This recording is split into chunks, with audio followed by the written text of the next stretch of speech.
My mother was a woman with a Buddhist aura in high society circles of Beijing.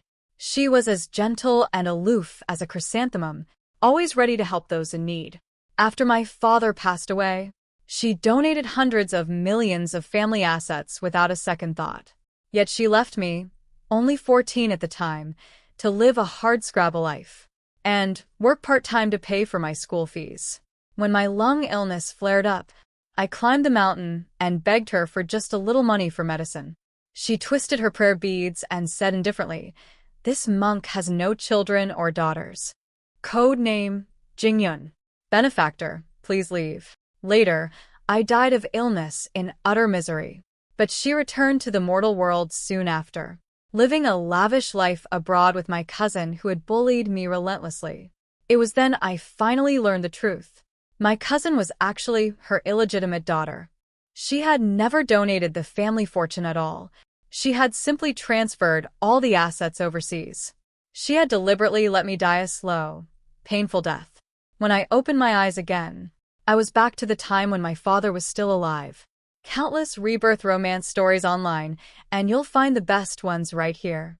Now, let the official story begin. Mianmian's mom, your daughter is so brave. How do you raise such a wonderful child? It's nothing much. It's only natural for her to act bravely and help others. Gurgling water surrounded me, icy and bone-chilling. All the parents on the bank could not stop praising my mother for her excellent parenting. My arms were still holding up a teenage boy who had fallen into the water. Driven by the instinct to survive, I struggled to kick my way upward. I had actually been reborn. I was transported back to my school spring outing at the age of 12. Someone had accidentally fallen into the lake back then. My mother and I stood on the shore watching. My mother whispered in my ear, "You know how to swim, don't you? Hurry and jump in to save him." Right after speaking, she gave me a subtle push from behind. The moment I plunged into the water, the crowd burst into shocked exclamations. But she said calmly, "It's fine." The child offered to jump in and save him on her own. From that day on, she was hailed as the perfect mother, winning endless praise from everyone around. As for me, I hadn't warmed up before diving into the water. After successfully pulling the boy to the shore, my legs suddenly cramped up. I fell back into the water once more, which left me with a lifelong lung condition. Water rushed into my ears, nose, and throat. I fought through the discomfort, struggling to drag the boy upward. With the memories of my past life fresh in my mind, I knew my leg would cramp up any second now. I racked my brain to recall the first aid methods our swimming teacher had taught us. However, an unexpected mishap occurred. Unlike my previous life, my leg cramped long before we reached the shore. The distance to the shore kept growing wider. The boy's mother on the bank anxiously grabbed hold of her son's clothes. The other parents on the shore were as flustered as ants on a hot pan. Only my mother stood with her arms crossed, wearing a completely indifferent expression. There was even a faint mocking smile playing on her lips. I remembered the cramp relief trick, reached down to my ankle, readjusted my posture through the sharp pain, and swam steadily toward the bank. I finally poked my head above the water. It was only then that my mother put on a panicked look and reached out her hand for me. I smiled and grabbed her hand. The next second, a huge splash echoed loudly. My mother fell straight into the lake. I used her falling momentum to climb safely onto the shore. The crowd on the bank gasped in shock once again. My mother flailed and screamed in the water. Strange, she clearly knew how to swim. Why was she pretending like this? I had no time to ponder it further. I copied my mother's usual act and burst into fake, broken sobs, collapsing by the water's edge. "Mom, Mom. Someone please save my mom." My legs cramped up so badly. I soon figured out the reason behind her strange behavior. A dark figure darted past in an instant. It was my father rushing over. No wonder she was pretending she couldn't swim. She was deliberately putting on a show to gain my father's sympathy. I had to admit, my father was utterly head over heels for her. He was a business tycoon, the second son who had fought his way to power within the family.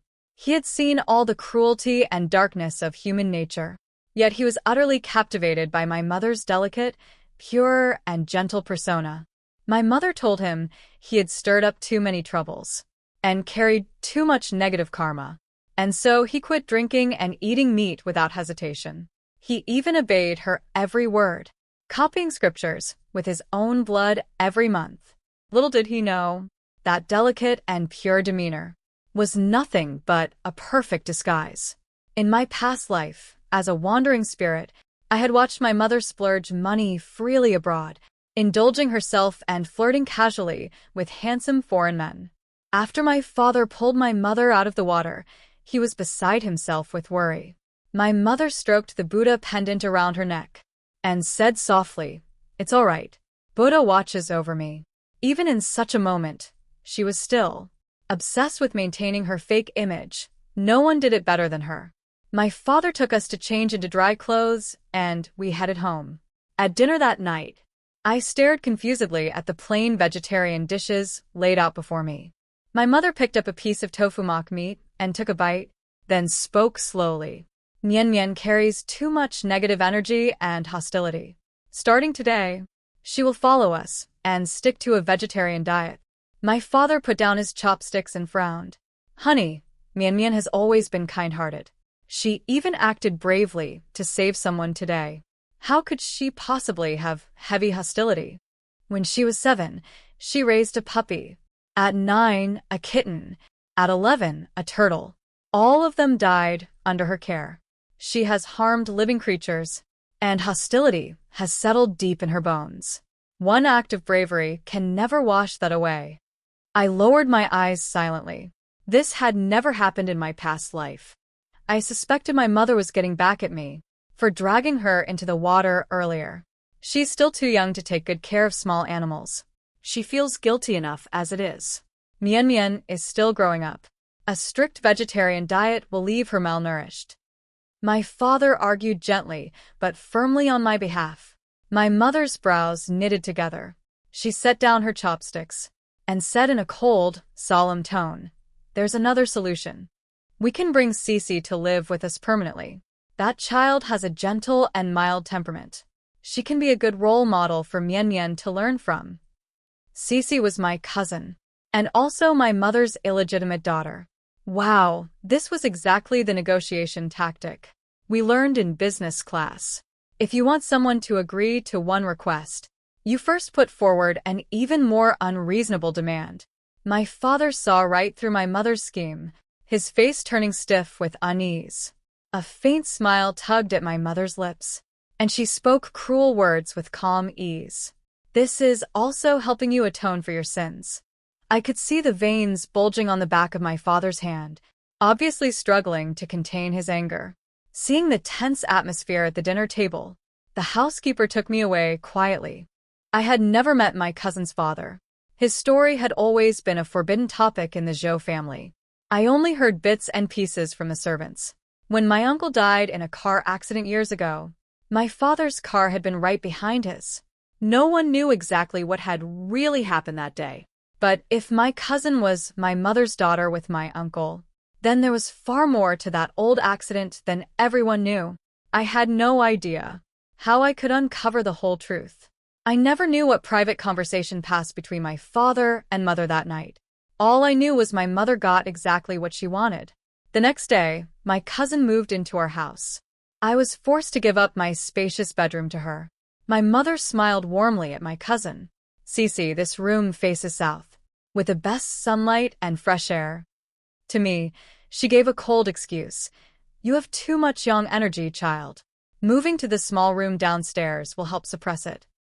I smiled coldly to myself, watching her personally make the bed for my cousin, attending to every little detail with her own hands. She had never once done this for me. She hadn't even changed a single diaper for me when I was a baby. Still, I couldn't help but feel confused. In my past life, she had waited years before bringing her illegitimate daughter home. Why was she being so impulsive in this life? No. I had to make my father see my mother's true colors as soon as possible. I couldn't let her flaunt her illegitimate daughter freely in my family home. The next day, my mother took me to the temple as usual. She knelt in meditation before the futon mat, while I waited outside. Suddenly, a dirty, grimy hand latched onto my leg. I looked down and saw a ragged beggar grinning and drooling at me. The second I laid eyes on him, my blood ran cold all over my body. I screamed uncontrollably in fright, swatting his hand away harshly. Nightmarish memories crashed over me like a tidal wave. I waved my arms wildly, my whole body trembling uncontrollably. Mian Mian, what are you doing? This is a sacred Buddhist ground. Show some respect. My mother chided me loudly, stepping abruptly in front of me. She glanced at the beggar, then turned to condemn me. Buddha teaches all living beings are equal. Why are you screaming and throwing a fit like this? Do you think you're above ordinary people? She turned to the servants and ordered, "Take this little beggar back to the manor. Have him learn gardening and farm work from Uncle Zhang." Then she knelt down and spoke softly and gently to the beggar. "It was my daughter who was rude just now. I apologize to you on her behalf." Everyone around heard my mother's noble words and nodded in unanimous approval. What a blessing for the little girl to have such a mother. Just look at this madam's elegant dress. Clearly wealthy, yet with such upright values. You rarely find people like her these days. My mother held her head high and walked forward, her face glowing with pride at the compliments. Every step down the stone steps was like walking a red carpet. I followed slowly behind her, wondering to myself, if it had been my cousin being harassed by a beggar, how would she have reacted then? A plan for revenge slowly took shape in my mind. Back home, my cousin threw herself straight into my mother's arms. "Aunt Sue, you're back." A rare bright smile spread across my mother's always calm face. Looking back, no matter how hard my father and I tried, we could never make her smile like that. It was my mother's birthday once. My father and I showed up with a cake we'd made by hand. She only glanced coldly at the flour dusted on our aprons and said with undisguised disgust, "Messy, unsanitary stuff. Eating this will only make you sick." In the end, my father and I finished the cake alone. It was the first time I saw deep sorrow hidden behind my father's forced smile. My father was always clumsy and awkward. He'd cut his hands several times trying to make the cake for her, but he would never understand. To my mother, it never mattered what you did for her. It only mattered who was doing it. My father and I were the wrong people in her eyes, so we could never earn her genuine smile. My cousin was the right one, and so she could always make my mother smile effortlessly with ease. Shortly after my cousin moved in, my father went on a business trip. It was just the three of us for dinner that night. Contrary to her usual self, my mother piled plenty of meat onto my plate. Angus steak, rosemary grilled lamb chops, black pepper pork neck. Her plate and my cousin's were filled only with vegetarian dishes. My cousin stared unhappily at my full plate of meat, then shot a questioning look at my mother. When my mother ignored her silent protest, she picked up her chopsticks and tried to steal the meat from my plate. But my mother suddenly lost her calm composure. She jumped up and slapped my cousin's chopsticks away. "Cece, you can't eat meat." My cousin ran back to her room, wronged and furious. My hand holding the chopsticks trembled slightly. In an instant I understood everything. So that's how it was. "Mother, no wonder you brought my cousin home early. You simply couldn't wait any longer. You already knew exactly what would happen if she ate meat. Mother, you've also been reborn." I sneered silently in my heart, lifting my eyes to look out the French window into the courtyard. The little beggar we'd taken in was crouched there, staring at me with greedy, bloodshot eyes. I picked up the meat and took a slow bite. The beggar's gaze grew redder and more intense by the second. I knew exactly what he was about to do, and so did my mother. Watching me eat heartily, her smile grew wider and wider. "Mother, I truly hope you can keep smiling like this forever." That night, an uninvited intruder broke into my bedroom. Before I could react, a dark shadow flashed across the room.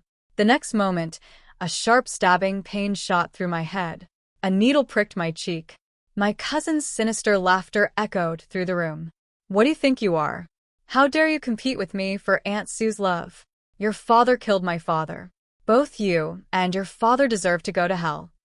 My cousin ranted angrily, stabbing several more needles into my scalp. The sharp pain mixed with dizziness was almost unbearable. My mother had sent her to learn acupuncture before. She knew exactly where to stab to cause the most agony. So she knew the whole truth all along. My cousin was 3 years older than me, only 15 years old now. Her scheming and deep mind were far beyond what I could handle in my past life. But little did she know, I had been waiting for this exact moment for a long time in this life. Thank you for never changing at all. In my past life, you cut up all my dolls, made me get on all fours and bark like a dog, rode on my back to bully and tease me, and killed all the small animals I raised just for fun. I begged my mother for help, only to be warned harshly instead. Warned never to tell my father a word of it. This time, I would never be foolish again. I broke free from my cousin's grip, threw myself onto the floor deliberately, and grabbed tightly onto her trouser leg. Cece, sister, please stop hitting me. Infuriated, my cousin landed several more heavy punches on my back. Eat all you want. Just you wait. Just then, the housekeeper knocked on my door. Miss, your midnight snack is ready. All right, Aunt Zhang, I'll be right there. My cousin raised my chin with a sneer. You still dare to ask for midnight snacks? I bit my lower lip and shook my head, pretending to be wronged and terrified. My cousin let go of me in disdain and locked the bedroom door from the inside. Don't even think about it. Loud, mocking laughter faded as she walked away. I pushed myself up from the floor with a cold smile. Enjoy it well, dear cousin. This feast is specially prepared just for you. The next second, a shrill scream rang out from the dining room. Don't come near me. Why are you hitting me again? I'm sorry. I'm sorry. I hugged my head and ran around in panic, hiding from her blows. Reporters frantically pressed their camera shutters. From what Miss Zhou is saying, Madame Zhou has always treated her like this. I never would have guessed Madame Zhou looks so gentle and delicate in public. Yet she's actually abusive behind closed doors. This magazine issue is definitely going to sell out. This is real high society family scandal breaking live. I couldn't help sneering to myself.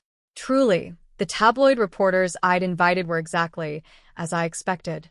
Faced with a child abuse scene unfolding right in front of them, all they cared about was profit and breaking news. My mother flew into a rage at the reporters' comments, shouting loudly in denial. It's all lies. Don't listen to this child slandering me. Mian Mian, if you insist on framing your own mother like this, I have no choice left. My mother lifted a vase and hurled it straight at me. Shards of porcelain flew through the air. I dodged as best I could, yet I could see the fragments were about to slice across my face. Bang! A golf ball came flying out of nowhere, knocking the vase off its deadly trajectory. The next second, a figure stepped firmly in front of me. It was housekeeper Zhao. Only then did the crowd realize the situation had spiraled completely out of control and scattered in a panic. Housekeeper Zhao spoke coldly and sternly to my mother. The master ordered long ago. No one is ever allowed to hurt the young lady. Not even you, madam. A heavy silence hung in the air for a moment. The master will be home tomorrow. My mother raised her brows slightly, her gaze drifting past housekeeper Zhao to lock onto me. Mian Mian, do you really think you can destroy me like this? She trailed off mid-sentence, leaving me with a meaningful, chilling smile before walking away. Housekeeper Zhao arranged for me to stay in a separate guest room, with bodyguards posted outside the door around the clock. After tidying up my room for me, he bowed slightly to me. Miss, you've been through a terrible shock today. I've already reported everything that happened to the master. He's already on his way home. I personally walked housekeeper Zhao to the door. I should be the one thanking him. I knew I could never make my father see my mother's true face. By telling him about rebirth directly, it sounded far too absurd, and he would never believe it. I needed to make my mother lose her composure first, then let a trustworthy middleman relay everything to my father. This person had to be someone my mother could never control, bribe, or manipulate. And housekeeper Zhao was the perfect choice. He was an old servant of the Zhou family, with 3 generations of his family serving the Zhou household faithfully. Today's chaotic scene had exceeded my expectations a little, but the most crucial part of my plan had succeeded perfectly. Whether it was the media's widespread coverage, or housekeeper Zhao's first-hand account to my father, it would nail my mother to the pillar of shame forever, leaving her with no way to defend herself. But I never expected. Both paths I'd planned would be completely blocked off. I tossed and turned all night, unable to sit still. I bit my fingertips, constantly refreshing the news on my phone, pacing back and forth around my room. I couldn't tell if it was the thrill of impending revenge, or the anticipation of the truth finally coming to light. My mind was racing with endless thoughts. It was early morning, when a knock at the door pulled me out of my thoughts. I opened the door to find my mother standing outside. The bodyguards tried to stop her, but I signaled for them to let her in. There was nothing left for me to fear now. My mother stepped inside and glanced around the room, her eyes landing on my still-lit phone screen. She curled her lips into a faint smile, regaining her usual calm and elegant demeanor once again. She took a deep breath and spoke. "Mian Mian, how can you still be so naive at 18? Honestly, you're incredibly lucky to have survived. I abandoned you when you were 14, yet you managed to live all alone until you turned 18. Do you know, I prayed for your soul every single day all those years, begging for you to die sooner, so I could finally be reunited with Cece. I never imagined that after you died, you could return to the age of 12 with your 18-year-old soul. And I never thought I would be reborn right along with you. Our mother-daughter karmic bond is truly deep and tangled. But what does it matter? Even if we live our lives over and over again, you and your father will always be the losers against me, in every lifetime." She glanced at my phone again and let out a mocking snort. "Don't waste your time waiting. You'll never see that news go public." She lifted my chin with her cold fingers and whispered, "Do you think ruining me would only harm my interests alone? Do you really think I climbed to the top of high society circles only by pretending to be pious and vegetarian? Don't be foolish." My mother pushed me away harshly. "You have no idea how many wealthy aristocratic families launder their money through the charity fundraisers I organize. Those third-rate reporters you hired trying to go up against us? It's nothing but an ant trying to shake a giant tree." I trembled all over, digging my nails tightly into my palms, forcing myself to stay calm.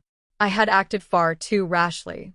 I should have investigated more thoroughly, planned every step more carefully. Damn it.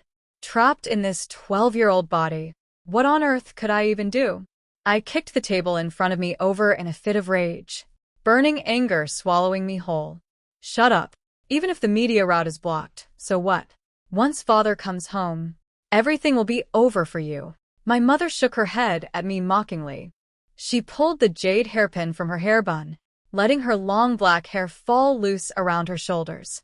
She casually wiped off her lipstick with a tissue, then let her thick overcoat slip to the floor. Beneath it, she was wearing plain morning clothes. "Your father is never coming home." She tapped her phone screen lightly, and a cold mechanical news broadcast echoed from the speaker. "We now interrupt for an urgent news bulletin. A massive fire has broken out at a military industry building in City C. Multiple casualties have been reported on site. Zhou Wen, chairman of the Zhou Group, who was inspecting the building at the time, is currently missing. Partial charred remains suspected to be his have been recovered from the scene." Another fire. My father had also died in a fire in my past life. I refused to believe this was mere coincidence. My mind buzzed with chaos, as if the whole world had suddenly gone silent. I felt dizzy and lightheaded, blood rushing backward through my veins. I lunged forward abruptly, grabbing tightly onto my mother's collar. "You can't leave." But as an adult, her strength was far greater than my 12-year-old self. She easily flung me to the cold floor. I ran to the door and shouted at the bodyguards. "Stop her. Don't let her leave. 1 second, 2 seconds, 3 seconds. No one moved an inch. My mother clapped her hands slowly. Housekeeper Zhao appeared downstairs. His face bruised and swollen, escorted by 2 men. She glanced at me coldly. Mian Mian, don't you understand yet? Who truly holds the power in the Zhou family is crystal clear now. I was locked away inside this bedroom. The television screen cut to her calm, composed face, her eyes red and swollen with fake grief. She truly was a master actress. My cousin sat quietly beside her, as the two of them addressed the public to issue the official obituary. Before leaving, she made no effort to hide her entire plan from me. She planned to publicly transfer all of my father's inheritance to my cousin's name, and announce to the public that she would take me away to leave this troubled city behind. She deliberately had men watch me as I watched the live broadcast, letting me burn with pain and rage, powerless to change a thing. I stared numbly at the mother and daughter on screen, memories of every moment with my father flashing through my mind like a lantern slideshow. When I was 5 years old, my mother went to my cousin's parent-teacher meeting and refused to attend mine. I cried my heart out, learning of this. My father immediately boarded a plane from abroad after a dozen hours of travel, just to make it to my parent-teacher meeting. When I was 7, I fell ill with lung disease. Afraid of catching the illness herself, my mother avoided me completely, making excuses to go to the temple and pray for me instead. It was my father who stayed by my bedside day and night, taking care of me. Even in my past life, when he was dying, his personal belongings still held a wicker hairpin he'd bought for me.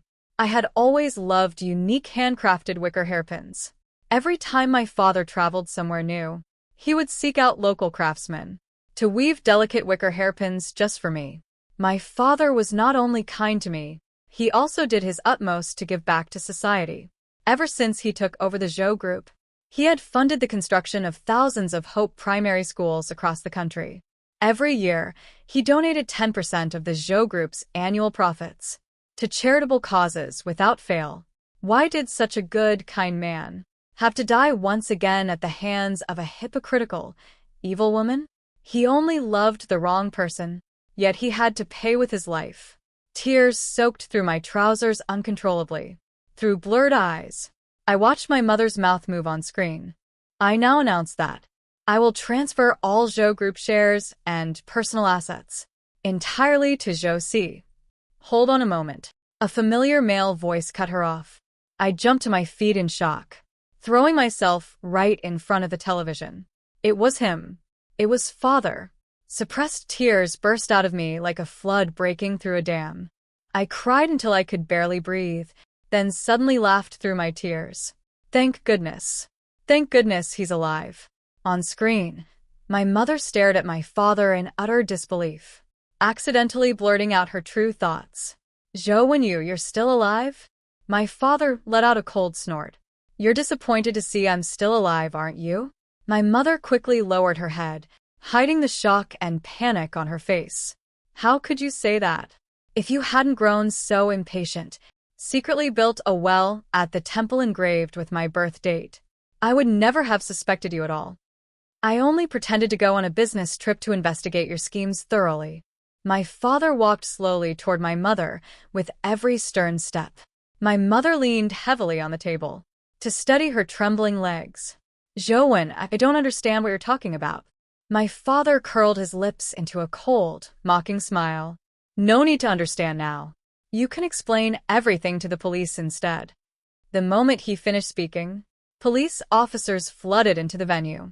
My mother finally realized she had run out of all options, with no way to turn back. She threw her head back and laughed hysterically. I failed you. I couldn't take back everything that should have been yours, nor could I take good care of our daughter. She glanced at my cousin with deep sorrow. This is the last thing I can do for you. The next second, she flipped the table over violently, pulling a sharp hairpin from her pocket, and drove it straight into my father's chest. Father. I dropped to my knees in front of the TV, helplessly watching through the screen, as my father stumbled backward, clutching his bleeding chest. Police officers restrained my mother immediately, yet she continued to laugh wildly and crazily, completely losing her sanity. Moments later, the screen went black, and the live broadcast was cut off. I immediately ordered the car to be prepared, rushing to the scene as fast as possible. I rode in the ambulance beside my father all the way to the hospital, seeing me crying inconsolably in the ambulance. My father lifted his hand gently to stroke my head, speaking to me in a soft, hoarse voice. Don't cry, Mian Mian. I'm sorry I came too late to protect you. After saying those words, my father's eyes closed, and he slipped into unconsciousness. Thankfully, the surgery was a complete success. My father had been wearing the jade pendant I'd given him, which blocked the hairpin from piercing any vital organs. My father smiled weakly and said, "Our Mian Mian is my lucky star." My mother was sentenced to death for multiple crimes including attempted intentional homicide and bribery. Traumatized by the shocking series of events, my cousin suffered a severe mental breakdown and was sent to a psychiatric hospital for treatment. As for the beggar boy my mother had taken in, he was taken away by relevant national authorities for proper placement. Before my mother's execution, my father and I went to visit her one last time. She had lost all the grace and elegance of a wealthy madam, looking as if she had aged 20 years overnight. Her once smooth, delicate skin was now spotted and dull, even as she forced herself to hold her head high, even biting her own finger to smear blood as lipstick on her lips. She could not hide the overwhelming despair radiating from deep within her bones. She sat up straight and spoke coldly. "You father and daughter are truly like cockroaches, impossible to kill off no matter what." Faced with her bitter taunts, my father fell silent for a long moment, then let out a bitter self-deprecating laugh. "Su Shi, you lied to me for so many years. That car accident that killed my elder brother all those years ago was entirely his own doing. I only accidentally crashed into his car from behind. Yet you deliberately twisted the truth of his death, leaving me trapped in endless guilt and sleepless nights for years."